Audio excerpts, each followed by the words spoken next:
Hi, boys and girls. For those of you that don't know me, my name is Mrs. Neely. I sure do miss seeing your smiling faces around school. I thought I'd take a few minutes and read a book to you that I think is kind of fun. It's called How I Became a Pirate. I hope you enjoy.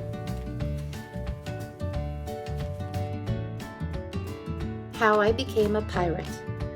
Written by Melinda Long and illustrated by David Shannon. Pirates have green teeth, when they have any teeth at all. I know about pirates because one day when I was at the beach building a sandcastle and minding my own business, a pirate ship sailed into view. I knew what it was because its flag had a skull and crossbones on it, and because I could hear the pirates singing, "Hey ho, blow the men down." They were a little off-key. I tried to tell Dad, but he was busy setting up the beach umbrella. I tried to tell Mom, but she was busy slathering my baby sister with sunblock. So I went back to my sandcastle and I kept an eye on the pirates.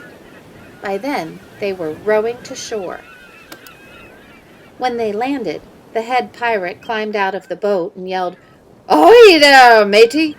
Be this the Spanish Main?" "No," I said. "This is North Beach." "Shiver me timbers," the pirate said. "We must have taken a wrong turn at Bora Bora." He walked around my sandcastle. He looked at the moat and then yelled back to his crew, "He's a digger, he is, and a good one to boot." "A good one to boot," the others agreed. "What be your name, matey?" the head pirate asked. "Jeremy Jacob, sir," I told him. "Well, Jeremy Jacob," he said, "you're looking at Braidbeard and his crew. We've been needing a digger like yourself. We've a chest of treasure to bury." "Aye, treasure," the others shouted. "You're coming with us," Braidbeard told me. I didn't think Mom and Dad would mind, as long as I got back in time for soccer practice the next day. That's how I became a pirate.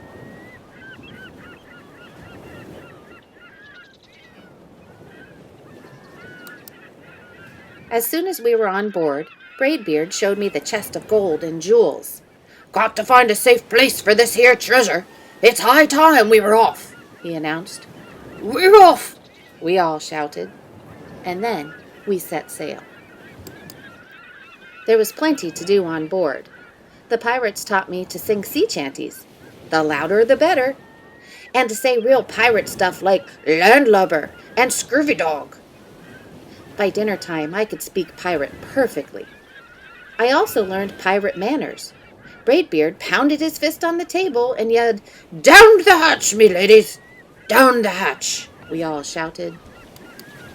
Braidbeard gulped his food and said, "Hand over the meat! The meat!" we all roared. Nobody told us to finish our spinach. There wasn't any. Or to chew up our carrots. They weren't allowed on board. We talked with our mouths full, and nobody said please or thank you. After dinner, I tried to teach the pirates to play soccer. Braidbeard kicked the ball and yelled, "Arg, soccer! Arg, soccer!" the crew yelled. Then everybody dove for the ball at once, and it rolled right off the deck. "After it, me hearties!" Braidbeard commanded. "After it?" we all whispered. We fought over who would go get the ball, but it didn't matter anyway, because a shark came along and swallowed it in one gulp. So much for soccer. By now, it was past my bedtime. But nobody tells pirates to go to bed, to take a bath, or to brush their teeth. Maybe that's why their teeth are green. Pirates sleep with one eye open, just in case. And they don't change into pajamas, unless they want to. Pirates don't do anything they don't want to, except for maybe swabbing the decks. I wanted to be a pirate forever. But then, I found out what else they don't do. When I couldn't stay awake any longer, I asked Braidbeard to tuck me in and read me a story. "Tuck you in?" he bellowed. "Pirates don't tuck. No tucking!" the crew cried. The only thing they had to read was a map. Don't you have any books? I asked. Braidbeard looked confused. Books? I didn't even bother to ask about a goodnight kiss. It wasn't easy to fall asleep without a story, but I was finally dozing off when a storm broke. Thunder boomed, lightning flashed. I tried to hide under the covers as waves slammed up against the ship, but I kept falling out of my hammock. I couldn't find anyone in the cabin. They were all on deck. Lower the sails, Braidbeard shouted. Batten down the hatches. Everyone ran around yelling and lowering and battening. Nobody had time to sit close and tell me it would be over soon. Nobody even noticed me. I decided that I didn't want to be a pirate after all.